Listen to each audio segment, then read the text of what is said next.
Welcome back, everybody. This topic came up in my group, and it's always been a topic for many years with the dogs. And then Hunter Man reminded me that I should do this topic, so I'm going to get with it. It's about destructive dogs. Why are they destructive? What can you do about it? Honestly, sometimes you can't do anything, but in many, many cases, you can. Some bloodlines are known to be destructive. Bolio dogs can be that way, and Jeep dogs can be that way. I had several of them. Something that I tried to breed out of my program. It always seemed to pop up, but there are things that I did. You know, as far as if we're talking about breeding, I wouldn't breed two destructive dogs together. And when I say destructive, I mean dogs that bite their house, fight their chain. Sometimes they fight their self, pick up rocks, their bowl, feed bowl, uh, even concrete sometimes, uh, jump on their kennels and chew the fence and chew the wood of the kennel, whatever it's made out of, you know. And there's certain things you can do, you know. For one thing, I see this in a lot of videos, people facing off their dogs, and facing off their dogs and getting them worked up, and or they'll have two dogs next to each other that scream and holler at each other and bark.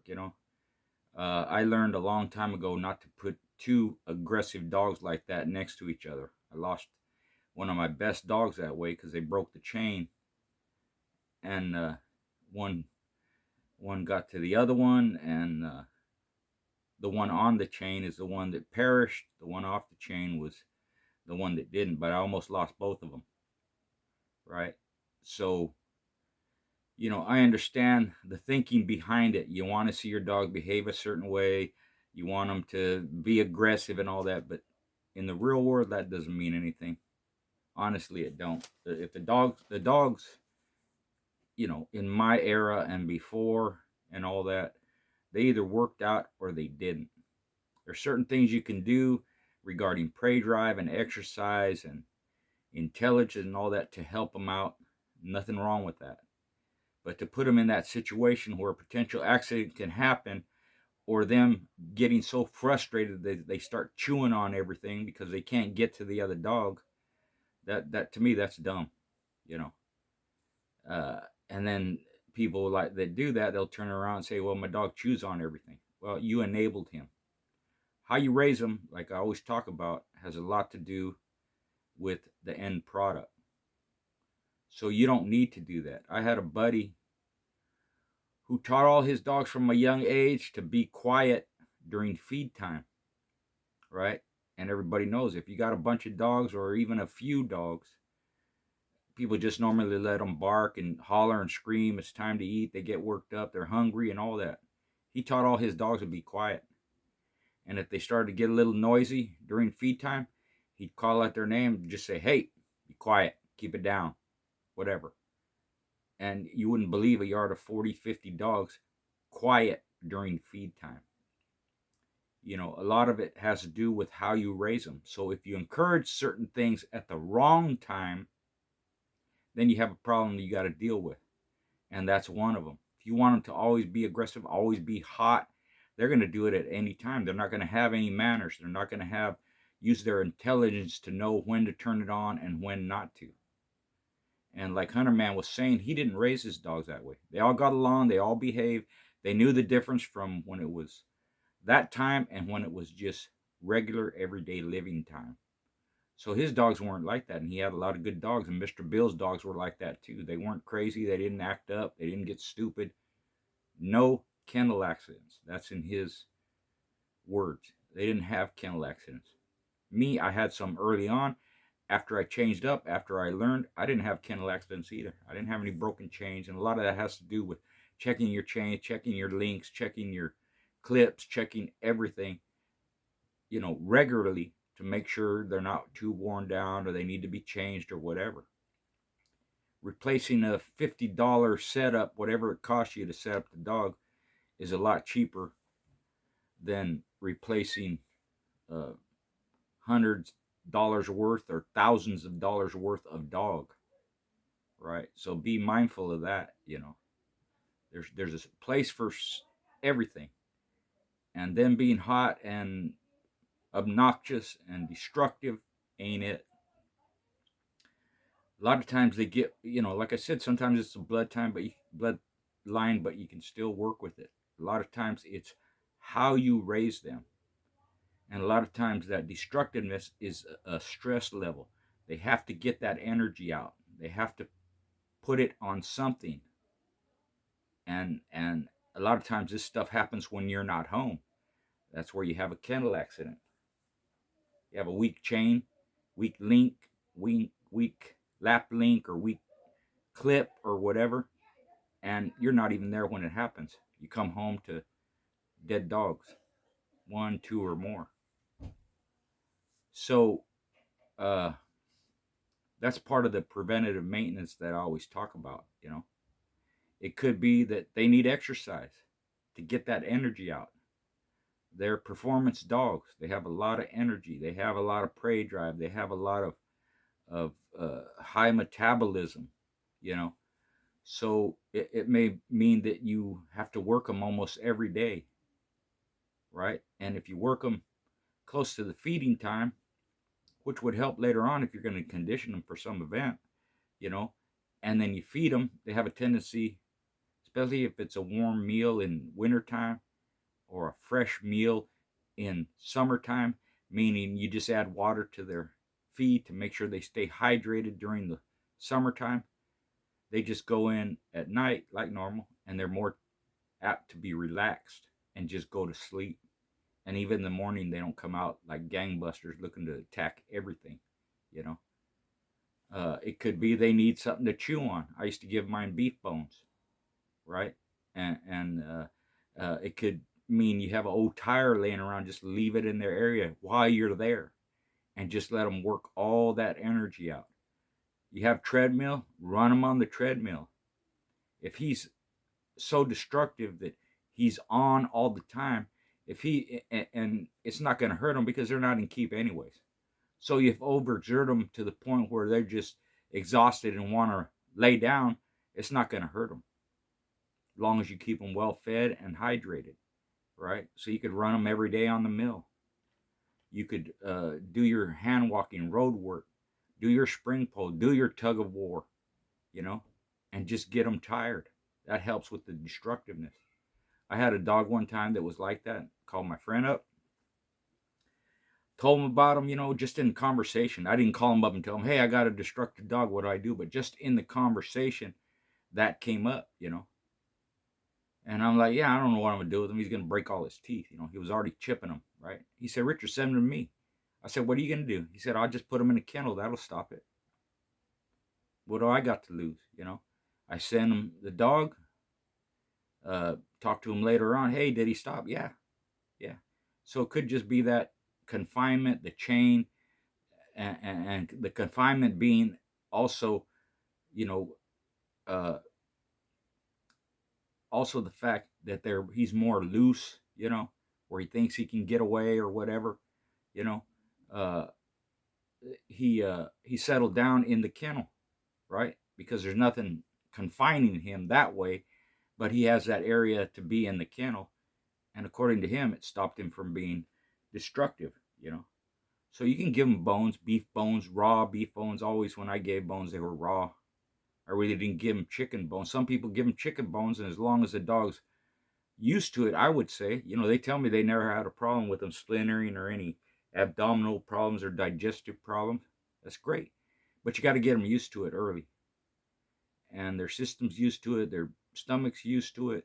The bones, when they're raw compared to cooked, they have less chance of splintering in their gut or splinter. And that's the same thing with doghouse. They chew the doghouse, they could have a chance of getting those splinters in their gut, and then you could have a dead dog as a result of it. So giving them bones or an old tire, one that doesn't have the little metal bits in it, just a straight rubber tire, you know, uh, I guess, not a radial or whatever, you know, and, and, or doing the tug of war between dogs. And believe it or not, doing that tug of war, at least with my dogs, when I did that, it wasn't like they were, after that workout is done, they weren't trying to attack each other. To them, it was a game. And the game only happened when they had something to play tug of war with. It didn't extend past the workout where they're not doing nothing, but they still want to get at each other. I never had a dog do that. They weren't trying to scream at each other. And like I said, I wouldn't put two aggressive dogs like that. You see two dogs that hate each other, you know, and you have them that close. People look at, oh, look, he's hot and he's rough and he wants to get them and all that. That's an accident waiting to happen. So I advise people not to do that. That's too much. You don't want them doing that all day because, like I said, it usually happens after you go to work during the day when you're not there and no one's around. Dogs are smart. They know no one's there. They can get out of hand. They can become obnoxious. They can do stuff they wouldn't do knowing that you're there and you're going to stop them or tell them not to do it, you know? So that regular exercise helps. Some people put metal sheets, sheet metal around the edges of their doghouse, which help prevent chewing. Some dogs don't care. They'll chew that too. They'll chew their metal bones. They'll chew their uh, cement bowls, chew the metal bowls, chew the cement bowls, whatever. So ours, even during the wintertime, since I fed in metal bowls, I didn't leave water there regularly. There was always somebody at home. So during the summertime, we're giving them water 3 or 4 times a day. And you just have to be out there, whether it's me, my wife, the kids out there. Let them drink, do that, take the bowl away from them. If it gets real hot, we're gonna spray them down. We're gonna spray their area. We're gonna give them water constantly. It's a lot of maintenance, right? But it helps curb that those that would chew the bowl, they don't have nothing to chew on. And if they chew the house, then some will chew their chain, right? Doesn't matter, they'll chip and break. But those are the ones I did give more exercise to, and just get them tired and take those out more, to give them something to do, because they're worked up, they're bored, if you want to put it. They want to do something. There's nothing there. They're gonna chew rocks that are in our area. We made sure there was no rocks, no cement. What do you call it when they rip up ground? It's I forgot. They rip up the ground to take all the hard pan out. That's what it's called. No hard pan. We saw that when I turn over the ground too. If there's any rocks under there, hard rocks, you take them out. They'll chew them. They'll swallow them. They'll choke on them. You know, just because they're worked up. Sometimes you can have put them on cable runs where they have that room to run. If you have the space in today's world, you might not have that area. You might have to take them in and out of the house. Because you live in an urban area. Well, that in between taking them in and out of the house, where some places they don't let you have the dog chained up, for more than 2 hours or whatever it is the city rules are. That's a time where you could do some exercise. Could be a spring pole, could be a flirt pole, could be a treadmill, slap mill or carpet mill, and you just do that business with them, do that exercise with them before you put them up in their kennel, and you're changing them out. A lot of people, they work, they don't have time to do that. So maybe you should have less dogs. Maybe and not all of them are like that. You can have dogs that have all this great attitude, this and that, and they're not destructive. It's just that some are different, and they, it's either sometimes in their bloodline, like I said, but most of the time it's just boredom. They want to do something, and a lot of times if you discourage certain behaviors when they're young, they won't do it when they're older. If you don't allow them to be aggressive like that all the time, and chase everything and want to get at everything. Teach them some manners, teach them some obedience, teach them what you don't want them to do. Settle down, behave, whatever. That helps too. It's good to encourage certain things in certain circumstances. But for me, I didn't want my dogs to be crazy and aggressive all the time, and they weren't. They knew the difference for the most part. Some of them, especially when they got older, they could be kind of loose around the yard. They could be loose around females, or they wouldn't hurt pups. There's no challenge, there's no confrontation there. But you got to kind of teach them that, and how you introduce them to them. Sometimes they see something they want to go after. If you encourage it, they're going to want to go after everything. If you don't encourage it, just keep your mouth quiet, ignore it. Change their mind, redirect, or whatever the term is used, and have them do something else. They won't be screaming at everything that walks by. Only at certain times will they do that. So having a chain off the ground or a kennel run, that could help. It could help putting them in a kennel itself. 4x10 or 4x8, whatever size kennels. And now people they're going more towards that way because of the rules and laws within the city limits.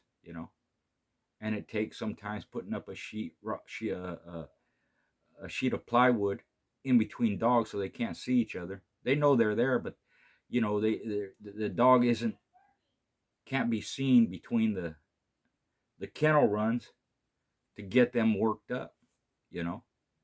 And if you have two dogs that are jumping and looking over and trying to attack each other through the kennel run, if they're close together, you move one away from the other to a dog that doesn't do that. And as you're raising your pups, if you have these dogs that are more calmer on the chain, and don't show this destructive behavior, you put the young dogs next to them, they won't act up. They won't learn to do that. If you put them next to a dog that's destructive or excitable over almost anything, and you put a pup or a young dog next to them, they're going to learn that behavior. They're going to learn that bad behavior, and they're going to pick up on it and start doing it too. It's inevitable.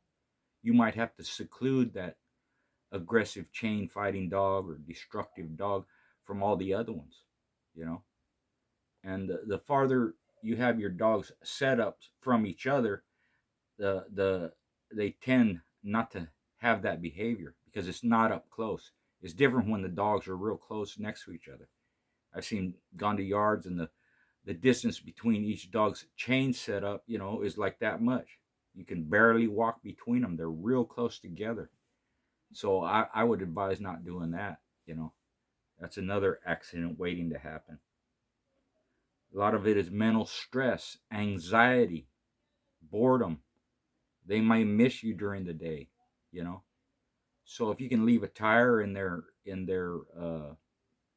area to chew on and throw around and like that, it might help them with that anxiety and stress. And like I mentioned, beef bones. The only thing with bones, we never left them unattended with a bone, because anything could happen. They could choke on it, get a piece, break a piece off. It's too big. So a lot of times they were inside the house in a kennel when we gave them the bone, in a room where somebody's there watching TV or whatever, and you can watch the dog. Then you take it away from them. When the bone gets too small, I just chucked it, because I did have a problem with two dogs. One of them died from it. One choked to death.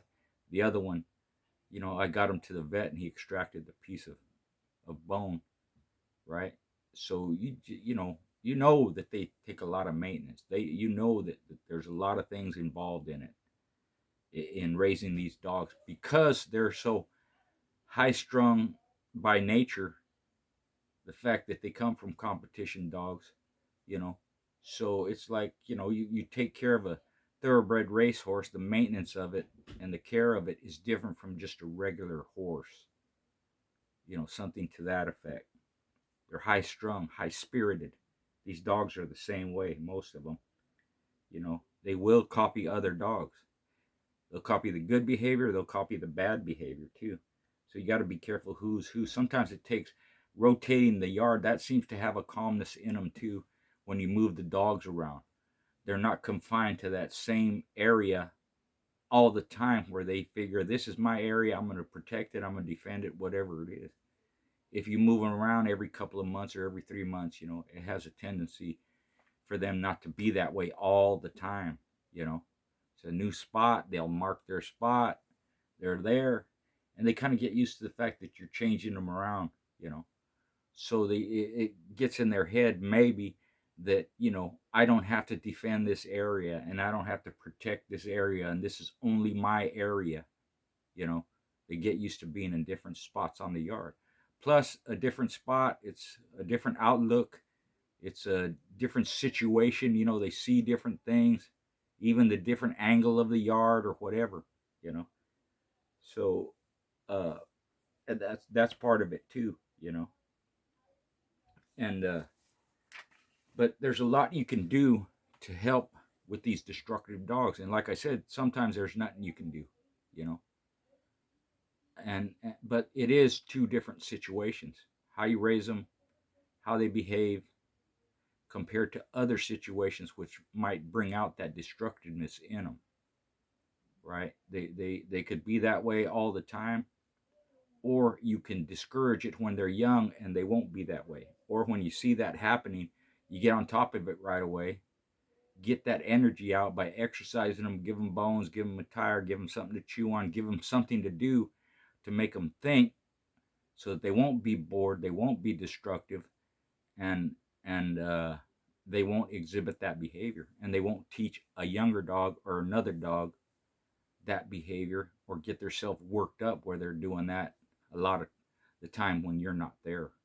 You know, there's a lot of things to be said about it, a lot you can do about it. But you just have to be cognizant of the fact that you know don't think if you don't encourage your dogs to be aggressive when they're young that they won't be aggressive when they're older. That's not true either.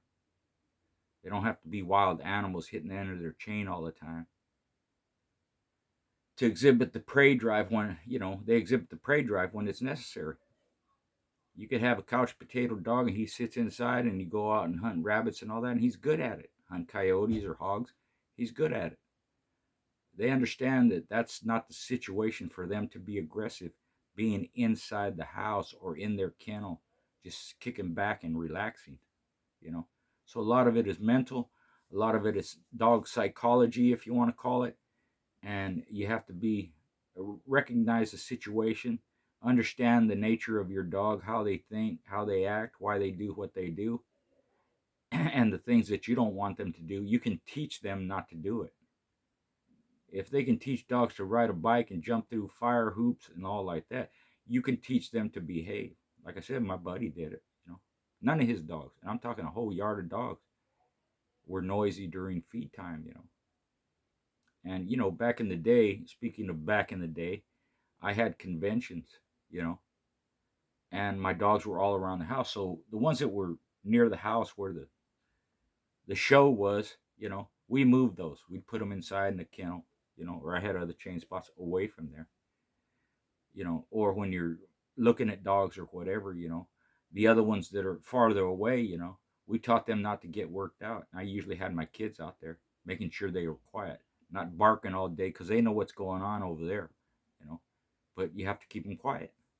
So, that's part of it too. So, like I said, this is a quick video. Thanks to Hunter Man for reminding me, bringing it up. Something that came on the up in my group, and I figured I'd just address it here. It's a lot easier for me to talk about it than type a bunch of stuff in. I'm not good at typing, but thanks again. Hope you enjoy the vid. Feel free to comment, and more on the way. Thank you.